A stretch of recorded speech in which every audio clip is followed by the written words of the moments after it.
begins right now with breaking news. Good evening and thanks for joining us for 10 News at 5. I'm Rachel Lucas. And I'm John Carlin. It was a bit too close for comfort today, but the Virginia Tech women's basketball team will be moving on to the ACC tournament. The win was made even more impressive as the Hokies were able to pull it off without star center Liz Kitley. 10 Sports Director John Epicello joins us now live tonight in the studio. Wow. And I'll tell you what, Appy, this is a lead story in the 5 o'clock news, even though it's sports, because there's a lot of attention on these guys.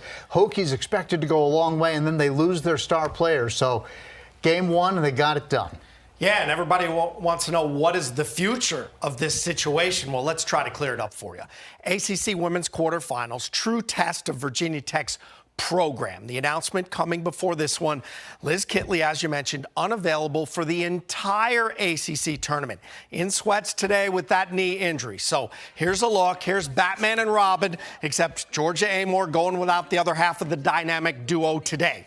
Kitley on hand, not suited up, obviously in sweats, but focus going to fall on the backup post players, including that young lady, freshman Clara Strack, a 6'5" freshman out of Buffalo, New York, showing her potential early with the big bucket. She had a tough 2 inside. How about 10 points and 5 boards filling in? And yes, Liz Kitley loved it. Meanwhile, Georgia Amoore getting double teamed, 2 fouls, 4 points at the half. Miami hanging around. Jasmine Roberts for 2. She would have 12. As you mentioned, a little too close for comfort. This was a 5-point game at the half. Second half, it was a 1-point game late third, and Georgia Amoore catches fire. Blazing past, around, and through the defense for 2 of her 23 second-half points. Amoore leads the Hokies into the semis with 27, 55-47 your final. Without Liz Kitley, Coach Kenny Brooks providing an update and some insight into the Kitley situation. Rehab is going well. She's diligently rehab, and we made the decision, and she will not play this tournament, regardless of how far we go. No offense, but we really feel like we want to focus and really make that run that we did last year. So another week, is going to be able to do some wonders, not only from a physical standpoint, but from an emotional standpoint. All right, so you heard Coach alluding to the fact that they're looking ahead to the NCAA tournament. The next bout in the ACC tournament is Notre Dame, and I'll remind you, Notre Dame defeated the Hokies just about a week ago. The Duke-NC State game about to get underway. So, team, the goal here for the Hokies is to be as good as you can be without Liz Kitley, and if you get her back for any of the NCAA tournament run at any point, it is an immediate game changer for them. But in the meantime, yeah, they're going to do without. Just so what happens to their seeding, Appy? Like maybe they lose the next game or something like that. Is that going to really set them back for the big dance? I don't think too far, and frankly, it was because of this victory. They probably are still going to host those first 2 rounds. That means they're in the top 16, and they'll fall on the 1, 2, 3, or 4 line, probably the 3 or 4 line.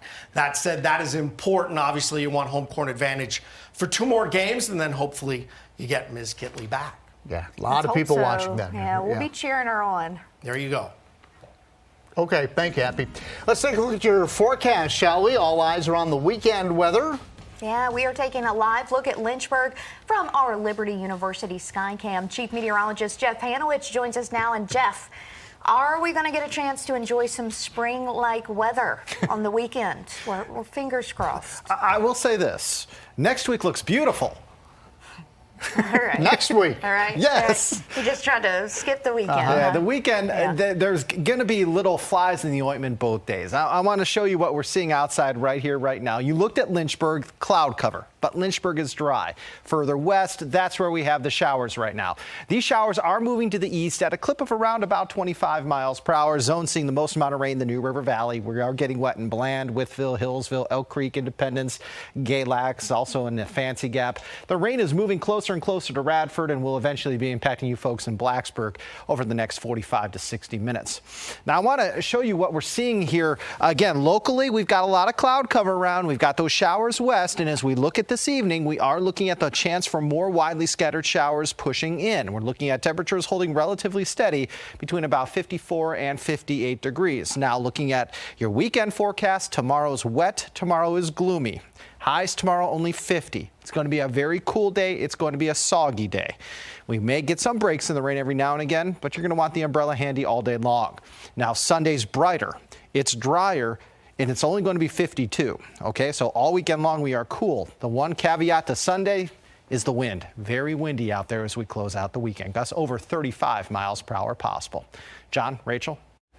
All right, thank you, Jeff. President Joe Biden delivered a fiery State of the Union address last night. The state of our union is strong and getting stronger. The president highlighting his stance on taxes, foreign policy, and reproductive rights, and urging Congress to approve funding for Ukraine. He also painted a stark contrast between himself and former President Donald Trump. And President Biden also doubled down on his promise to crack down on junk fees, which are mandatory fees, but they're not transparently disclosed before you get to the register when you buy something. 10 News reporter Lindsay Kennett is live in the studio with us here tonight to explain the renewed effort to protect consumers. Right. Well, we've all probably booked a flight or a hotel, and if you feel like you've been tricked into paying a higher price, you've probably been duped by junk fees. Now, on average, junk fees total about $90 billion every year in the U.S. That's more than $650 per household per year. Just this week, the government made another move to try to save you money. Federal regulators will now cap most credit card late fees at $8. That's down from $32 on average. The Consumer Financial Protection Bureau is also proposing to curb excessive bank overdraft fees. They hope the changes could save Americans $19.5 billion annually. I talked with one Virginia Western student who says it would be great to have more transparency when shopping. It would be nice if they were a lot more clear about it from the get-go of like, hey, we have like a whole list of all the extra fees and additives onto the cost instead of making you, find out last second when it's pretty much too late to really go back. Coming up tonight at 6, hear from a local economics expert about why there are bigger issues at play and tackling hidden fees won't help Americans' bottom line. Live in the studio, I'm Lindsay Kennett, 10 News, working for you. The federal government is giving Floyd County more than $2.5 million. 10 News reporter Thomas Mundy talked to county leaders and a local business owner on what this investment could mean for the county. The U.S. Department of Commerce is sending $2.7 million to Floyd County to help build business. This project will bring a state-level road, a VDOT-level road into the site. It will bring public water and sewer as well as fiber. So we're on our way to having these sites business ready. Community and Economic Development Director for Floyd, Ladina Martin, says many of the people who live in Floyd have to travel elsewhere for work. We see a real multiplier for every handful of people that can work in Floyd, that can get good jobs here, not have to drive out. We see that ripple through the community. She tells me they don't want to just rely on tourism in the area. People love to come to Floyd for our music and arts and food, and we welcome that, but we also want to make sure that we have a variety of business types here. I talked to one business owner in Floyd who sells squirrel food around the world, and he says he needs more space. Right now, we're using about 2,000 to 3,000 square feet in this building. We need to build 6,000 to 10,000 square feet to keep up with demand and growth. So as soon as the county builds that road, we're moving in.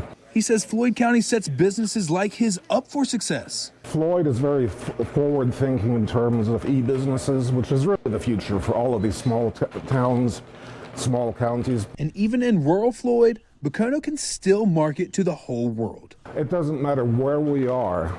We can reach out to all of these people, and anybody who places an order today, we might get an order from Japan.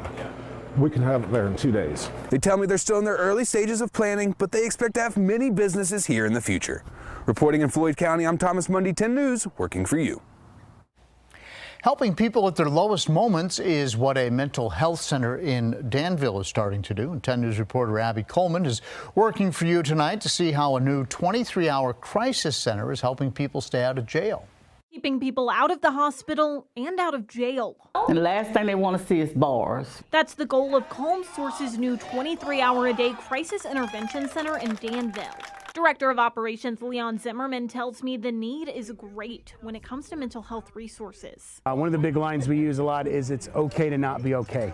Some people struggle with the idea of what is good and what is not good, and so it's just being open and being fair and being understanding and non-judgmental to help people. Before the center opened, two of the only options for people experiencing a crisis were a hospital or jail. Something Crisis Center nurse Sabrina Wood says takes things from bad to worse. It's just going to hype it up more. You're already going through a mental crisis, and seeing that will hype up that crisis more. But when someone comes into Calm Source, they're not put behind bars or put in a hospital bed. They're given a room like this with lots of lovely decorations, a comfy chair, and a mental health professional trained to help them with their problem. No matter what time of day or night someone comes in, they're greeted by a receptionist and taken to a nurse like Wood to make sure there isn't an underlying medical problem. 9 times out of 10 we find out, either they're out of medicine or had no resources to get their medicines, or even need medicine and don't even realize it. You're breaking down for a reason. You need to be, we get them stable. Then they're brought to one of the rooms to meet with a mental health professional. Zimmerman tells me the average visit lasts 6 to 7 hours while they help prepare the person for next steps. We just want to give people a space to feel safe, to address their mental health issues. In Danville, Abby Coleman, 10 News, working for you.